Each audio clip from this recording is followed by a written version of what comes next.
Welcome back, everyone, to another broadcast of In the Trenches. I'm thrilled to welcome onto today's call Noah Kagan. Noah is the founder of AppSumo and 8 other million-dollar businesses. Before that, he was number 30 at Facebook, number 4 at Mint, and he's also the author of $1 Million Weekend, which as of the time of this recording is in pre-order, but will be available everywhere where you can find a book and buy it shortly. So without further ado, Noah, welcome to In the Trenches. Thank you. This is coming out 1:30, right? Around January 30th? Yes, that's correct. Okay. Yeah, I'm in the trenches, man. I just got out of a meeting where someone quit at AppSumo, someone's overwhelmed, and it's a Tuesday. I'm in the trench, do my best to also promote the book while running a full-time company. Well, it's awesome. This is one of the reasons I love people who I admire. When I love that they write books, because I think it gives them an opportunity to get on podcasts like these. Otherwise, it'd be very hard to reach you. So I'm grateful that you're writing the book for that reason. You and Seth Godin were my top 2. So I got Seth already, and now I've got you. So this is great. So we're going to use that. You got all the bald guys. Check. That's right. All the bald marketers are checked. Yeah, I mean, I think for everyone out there, what's interesting is like, how do you create anything that makes sense to go talk about something? And that was actually an interesting surprise of this book, is that's been such a good excuse to go on other shows. So for everyone who's whatever business, like, what can you make that gives you a reason to go talk to people? And definitely $1 Million Weekend has been helpful for that. Yeah, I was looking back through my emails and realizing that I think one of the first, I signed up reading your stuff back in 2013. So it's been quite the journey. And you were talking about like a beef jerky business challenge or something like that. So I was just getting a kick out of that, going back through the old emails. So I've been following you for a while. And one of the things that I've always admired was that you did document everything you did. You kind of just shared it very raw. I feel like that's kind of the theme of the book as well. But maybe you can tell people a little bit about that. Yeah, I've always enjoyed being public, and regardless of your business, who are most of your listeners? Are they agencies? Are they lawn care providers? Entrepreneurs, probably authors, coaches, and kind of creators, that space. Yeah, I was surprised. If you think about best-selling books of all time, a lot of them are recipes. And you're like, well, don't they already come to my restaurant? And they just, no, but you can actually sell what you do behind in the kitchen as part of your business. And we had that experience at AppSumo where, AppSumo is the #1 software deal site for solopreneurs. And I remember we made a video talking about how we grew it, and that was our first real 6-figure product. And so for everyone there in their own businesses, one, what is your unique angle? I think most people just put themselves out there and they're like, no one's really listening. I'm like, yeah, because you suck. Like, there's no reason to listen. But what's something that exciting for people to hear or see about how you're doing your stuff? And I just did a 48-hour business challenge using only people on my phone. I didn't use social media, didn't use my email list. And what's surprising and what reality is, no matter the size of your business, is you don't need a big following to have big success. And I thought that was so interesting for everyone to realize, like, you can just get going, start putting yourself out there. In the book, we talk about Law of 100, which is put out 100 posts before you can even quit. And for me, frankly, by putting myself out there, it's just been such a cool life, man. I feel so lucky because it's put me in a place. I know your name. I've crossed paths with you. I think we met at a conference. Yep. Just because putting myself out there, and it, besides money or opportunities, it's just the connections that I've been able to have with people by being public has been fun. And it's also helped me be a better writer, a better promoter. And I've really enjoyed it. Even if not a lot of people were watching, or a ton are, I'd still do it. Well, I also read you just posted a newsletter email about it. And I know what you also mentioned it kind of in the book too. You talk about your almost successes, but also kind of the pain and embarrassment that came from, say, being fired from Facebook. But I noticed like kind of a message where it's like, again, somebody like you, where you look at from the outside, you are very successful. You've achieved quite a tremendous amount. I think a lot of people would be I think that's very apparent, right? But it sounds like you still struggle with internal monologue at times that makes you think, maybe I can't do this, or what am I doing? So I'm just curious, can you share that?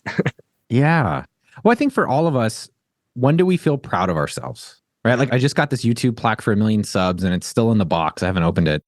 And that never got me excited to get out of bed. I was never getting out of bed saying, I need to do YouTube so I can get 1 million followers and finally feel good about who I am. I really just focused on, am I putting videos that support and encourage underdogs on their business journey, and also I enjoy it. And as well, now it seems like there's some external validation. And so I think my journey over the 20s and 30s were mostly trying to get externally validated. Kind of have my daddy say he loves me and he's proud of me. And then externally, for reals, and having externally like money that now I'm someone. And you realize none of it matters ultimately. And you realize like the external stuff is really, you're chasing it. You're always chasing it. And so in the past few years, it's really, how do I chase inside, right? Like if this book sells 10 copies or 1,000 or 100,000 or a million, I'm just really proud of it. I'm really, really, really, really proud of it. And I'm excited to tell you about it because I do believe it can change someone's life in a very short amount of time. And so in terms of all of us feeling good about ourselves, is trying to think about what's the hard thing I can work on. And then how do I just take a step today, like something right now to start moving towards that? I would say what this book is really everyone being able to realize what they can actually do. Yeah. Knowing that it exists, right? Knowing that there's this level of life that maybe each person wants to get to, like maybe it's living abroad, or maybe it's just having a side hustle, or maybe it's having a family and having the time to choose how they want to live, realizing that exists and then taking the step towards that today. And I think for myself, it was more external in the 20s, 30s, and 40s. It's now, doing the things that I just really want to spend more time for myself doing, like being present for my girlfriend, being present sharing this book, and then having the schedule and the lifestyle that I like to live. And yeah, it doesn't happen overnight for everyone out there who's like, I don't feel good about myself, or I'm jealous, or I want to live Noah's life, or I want to live this other person's life. Like, great, let that be your compass. And then how do you do the things for yourself that will help you lead to eventually get to that path, or maybe a new path that'll surprise you? Yeah. Well, one of the messages that really resonated with me in the book was the now, not how approach. Just kind of like instigate, like get after it, just do it. Don't overthink things, don't overcomplicate them. And you wrote, power comes when you automatically implement. Yeah. Right? Confidence comes. I think it's confidence even. Yes. It's like that feeling of where we feel good about ourselves. Well, how come that resonated with you? Because as a person who from the military then went into this stuff, I had like zero discernible skills. So again, reading guys like you, I think it was Nev Medora, his stuff, like it was very like back at that time when blogging was kind of like peaking. It was like, I felt like I could get access to all this knowledge that was inaccessible to a guy like me prior to that. So it was like we were living through this time period that was very exciting. And I was like, you know what? I had so many reasons that I shouldn't be trying to do this, but I've always just tried to live by that, like just do it. So I kind of block out the negative thoughts in my head and get after it. So that really resonated with me. And I'm curious how if you implement that in your, say, company culture at AppSumo or any of your other businesses. I know you take that with you, but does that dissolve down to the team? Yeah. You don't want people rushing off really quickly in the wrong direction. I was thinking about my cousin. He's in the Air Force. So thank you for serving as well, Tom. And he wants to start a business. And I sent him $1 Million Week, and I made him buy a copy. And then I sent him a PDF. And he texted me literally like 2 hours ago. And he's like, hey, man, I had this idea for a product. I don't want to share his idea. And then he's like, I just Googled it and someone else already did it. And I was like, every idea has already been done. Yes. Every idea has already been done. There's also thousands of restaurants serving food. Just because there was one restaurant doesn't mean you can't have other restaurants in a city. And now it's realizing though, like you're in the military or he's in the service. Can you do that product for service people? Is there some angle or even getting going? And so about moving quickly is just not spending a lot of time and money to find out something that no one wants, which I've done a lot of in my professional career. And so, some examples, let's take my nephew or my cousin, excuse me. If he has this idea for a product, can you reach out? It's for people with kids. Can you reach out to other parents literally right now and say, hey, I've got this idea. Here's what it's going to look like. Will you PayPal me, Venmo me, or, military money, crypto money, whatever you want to call it, send it to me right now. So that's one way on an individual level that you can just get going. On a second side, let's take AppSumo, which is a bigger scaled business at this point. We call things test and invest. And so I've definitely made decisions where, like, for instance, I said for Black Friday 2 years ago, we should spend $1 million giving it out to partners. And we definitely made about $10,000 back. So that was a very quickly bad decision that I made. I've done a lot of those.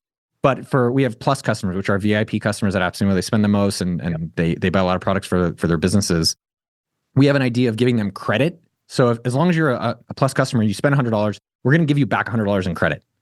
Now, instead of just doing that really quickly right now, and we don't know if it's going to work, how do we test it super, super quick to see if it's actually going to make a difference for the plus customers and then be able to model it out?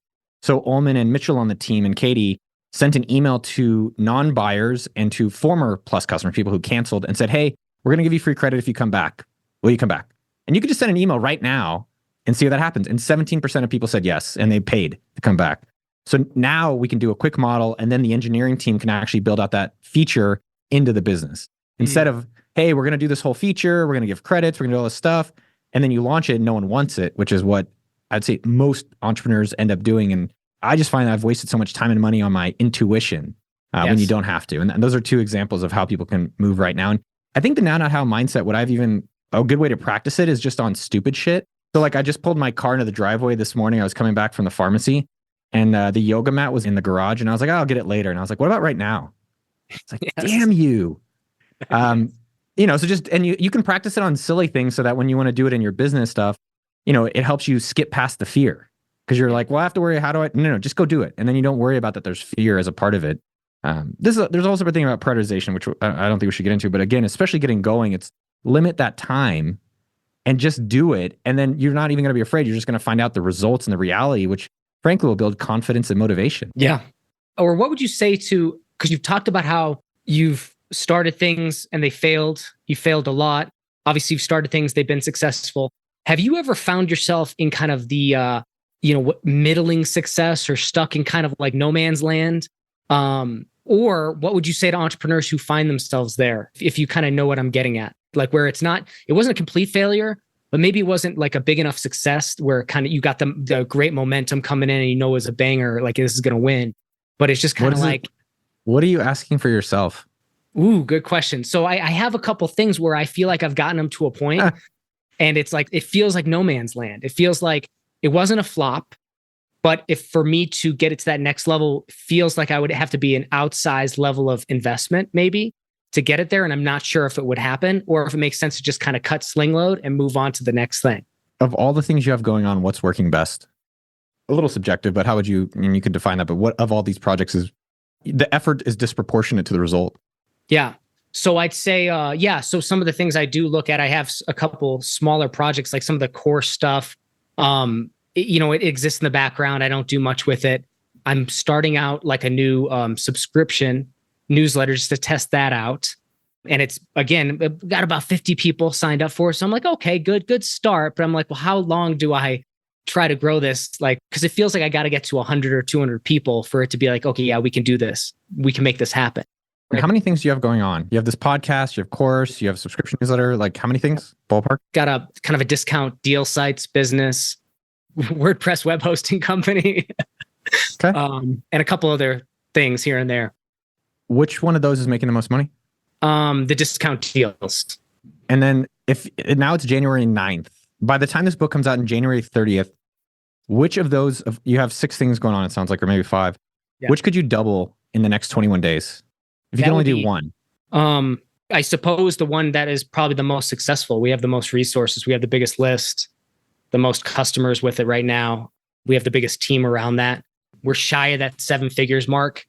Again, I just wonder though, like, can I get it beyond that or not? So I have the thoughts of doubt. And what stopped you from focusing on that?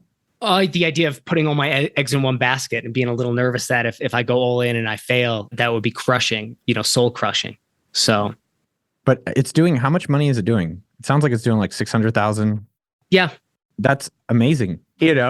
What I've noticed from myself is that all the richest people, and this is what I've done for my interviews, and all of my wealth has always come from one thing. But most people, especially starting out, are trying to diversify way too prematurely. Like if you think about AppSumo, $80 million a year plus business now. Yeah. It's still the same thing, which is get deals on great software products and promote it. Yes. And every other thing we've tried to like do around it has never really, been significant. And if you look at billionaires, let's even go beyond that, like Mark Zuckerberg, Facebook, take John Paul DeJoria, any of these guys, it's really just one thing. And so, at 800,000, it doesn't sound like you have to diversify. It feels like you have to double down because you have something working. Yeah. So I would think about if you actually focused and more of your time was on the thing that's winning and less on these losers or these midwayers. Yeah. How much further ahead it could be a $2 million business by the end of this year, if not quicker. Yeah. Dang. So what are you afraid of?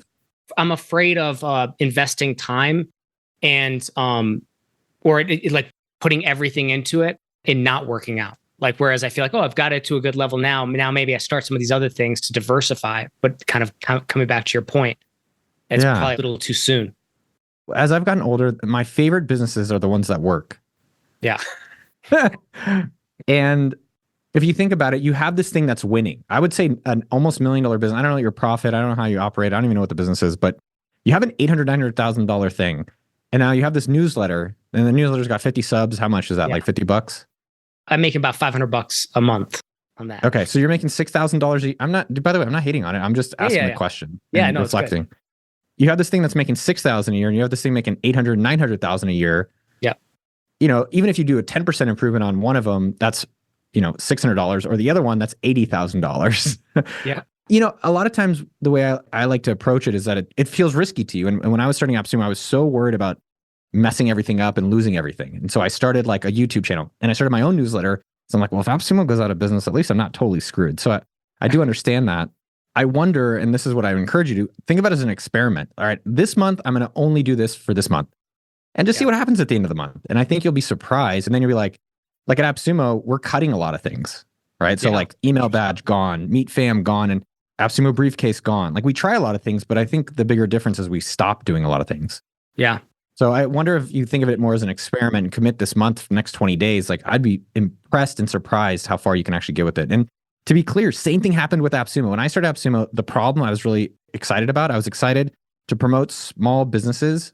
I wanted to promote small businesses. So I launched 4 different products around it. I launched softwaretaco.com. I launched rewardlevel.com. I tried to do an offline version and I did AppSumo. It was 4 different things, all same problem, which is promoting software deals. And after a month, it was like, okay, let's keep doing 4. And it was like, this is really hard to grow all of them. If you water all 4 equally, then all 4 get kind of average results. Yes. And then we were like, well, this AppSumo thing is already kind of working. We don't have to do that much. Let's just stop these and then put all the water on that. And then, you keep doing that over a very long period of time. And you guys are already doing great. Who knows how far you can be if that's what you want. Yeah. Well, it's good. It's good to hear it. I again, these are great questions because I don't know that I'm alone in it, but it's sometimes that's it. It's the fear. It's the, will I screw this up? Maybe even a worry that like, oh, I've already reached the highest level I could take this to. And so I'm just going to go to this other thing and distract myself. Yeah. You know what I mean? How do you have more fun with the main thing? Because I notice for myself, whenever I'm not doing the main thing, it's like, well, what's holding me back from that? Like, how can I make it more fun? What do I need to change? Why am I getting bored? How do I find someone to maybe run it that's not bored? With AppSumo, I was bored for many years and I was like, oh, I'll get someone else to run it. And then it's like, okay, well, what do you need to make it exciting for yourself? And I was like, oh shit, related to what it's currently doing, not a brand new thing. We can actually do a lot more in this. And now I'm like, it's funny, I've been doing 14 years. I'm more excited now than ever. And I think that's a really interesting point for others. Awesome. It's like, how do you create that excitement for yourself? Because business success is boring. Yeah. Like newbies and people starting, not you, you're already way beyond that, which I'm impressed with. So they're like, oh, I'm going to try a new thing. I'm going to try a new thing. I'm going to keep, it's like, dude, you know what successful is? Doing boring ass shit over and over for a very long period of time. Yes. And then figuring out how to make it interesting for yourself. Yes. Like think about a fucking professional football kicker. Yeah. You ever thought about this professional? That guy's literally I bought my house from a professional football kicker. That's why. Yeah. Shout out Dustin Hopkins. And literally the whole day, 8 hours a day is kicking a ball on a field. Like, do you know how boring that must be? Like, and literally the whole job is like 2 minutes, maybe 1 minute a week. Like that has got to be the most boring job on the planet. Yeah. And like, if you could stick with it though, they make $3 to $5 million a year, depending on where they are, maybe 2 to 5. Yeah. So, I think if we can mirror that in a professional setting, like having success as an entrepreneur is available for everyone. You don't have to have a physical ability. So let me ask you this question then. How do you properly then kind of like, or what would you recommend in terms of like not letting those kind of things weigh you down? Like the burden of incomplete things or even projects that didn't go as far as you wanted to take them. Like if I were to kind of cut out some of these things right now, like what would be your advice for something like that? So I'm not risky. I don't think entrepreneurship is risky. I think risky is literally living a life you don't want to live or having a job with a boss you hate. Like someone just quit yesterday and I liked him. I think he did a good job at AppSumo, but I'm like, you should do the life you want to live. And if it's not what we can help you do, great. So I wouldn't tell you to go stop all these other projects. I think that's naive and stupid. I would say test out do everything. But if you can dedicate 80, 70, 90% of the week, maybe 3, how many days a week do you putting on this directory thing? Probably about, we'll say 15 hours. Yeah. So if you did 20 for this month, or if you did 25, something, I think people try to go all or nothing way too much, but just did an extra day of it or an extra half hour of it. I would try it out for 20 days and you'll be like, wow, it really made a difference, which it will, I promise you.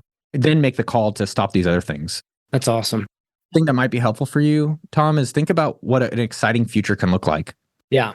Like and I always write out a fantasy list and I have it on my phone. I look at it often. If you have that as well, I think you're like, holy shit, I can have a $2 million business where I'm making all this money and I'm doing these things in my day and I'm like going motorcycling or maybe you're going jet skiing. You look like a jet ski guy. Everyone likes jet skis. That's right. No one's ever frowning on a jet ski. I'll tell you that. That's right. And yeah, but if you have that, then there's a reason. I think some of these gurus or people out there are like, make more money to make more money. It's like, why, dude? I want to live. Exactly. We're not on a planet in space just to try to create dollars to do nothing with it. Yes, I agree 100%. All right. Well, so then to wrap this up, because I know your time is precious. You actually mentioned this. You talk about your freedom number, which reminds me of Nassim Taleb. He talks about money, which also in that book is not necessarily that you have to have millions. He talks about the taxi cab driver who can have money.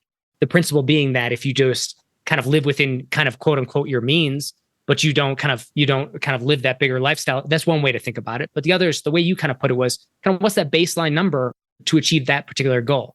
Freedom for you it sounded like $3,000 a month when you first started. What was it for you? It was actually pretty similar because when I got out of the Army, I was like, I just needed to cover my bills. I took a year off to go travel. So it's like, I just want to come back not in debt. So that was my number. It was about $3,000, $2,000 or $3,000 a month. And by the end of that year, I had gotten that. So I kept doing it. I was like, okay, I'm going to give it one more year. And Good for you. Good for you. What I recognize through myself and through literally tens of thousands of other people is everyone would like to be a millionaire. I don't think there's anyone in the world who's like, no, I like to be pretty poor. I think most people would take more money if they could, all things considered. But what most people don't do is they don't get the first dollar. They don't get going on that.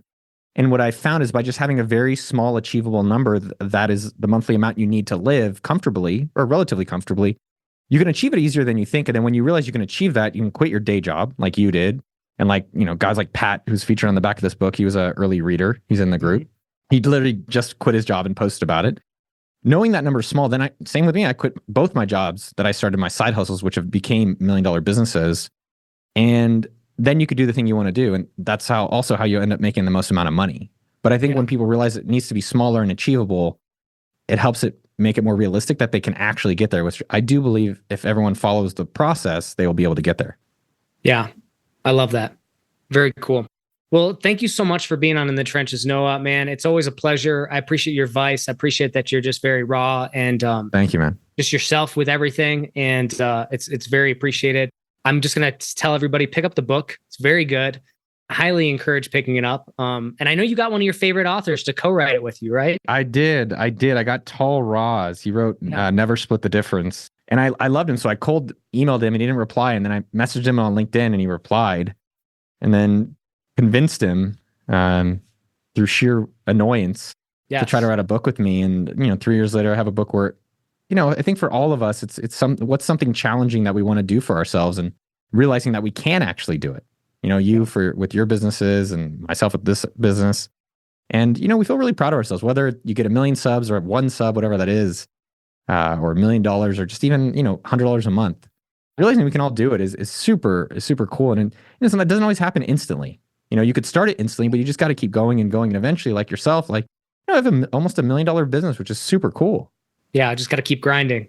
I think what I'm recognizing is find something where it's not a grind. My business partner, I meet with him twice a week for just checking in on things. His name is Chad. And he's like, man, you seem really in your element. I'm like, yeah, I just love this. I love this. I did a 48-hour challenge 2 days ago, starting a business in 48 hours to prove anyone could do it. And I love the book. I think we put together something with someone like, especially with your feedback and others, put together something really special. And, my career is living in America and Spain and talking about a book, promoting software deals, interviewing rich people, trying to help everyone live their own dream lives. That's a pretty sweet gig. I keep waiting for the landlord to kick me out. But, and I think when we realize there's different levels and we all have the ability to live on these different levels, maybe not immediately, but recognizing that there can be that level. And then, you start getting started right now, as we talked about earlier, then you can be at that. And I think that's something I wish I would have known earlier. Hey, you're going to get to the destination and there is a cool destination for you, but let's enjoy and not be so stressed or so much anxiety along that path. Yes. Oh, that's great advice. No, I appreciate it. Thank you, Noah. Thank you for being on In the Trenches, man. I really appreciate it. Same, man. Thanks for having me. And that wraps up another broadcast of In the Trenches. If you enjoyed today's episode, please leave a rating review. Just go to tommorkes.com/iTunes, and that'll take you to iTunes where you can leave a 5-star rating review. And that really helps spread the word about this podcast. And finally, if you need help growing your online business or generating new traffic, leads, and sales at a profit, reach out to me at tom@tommorkes.com or head over to the website tommorkes.com and sign up for the free newsletter. That's it for today. Stay frosty.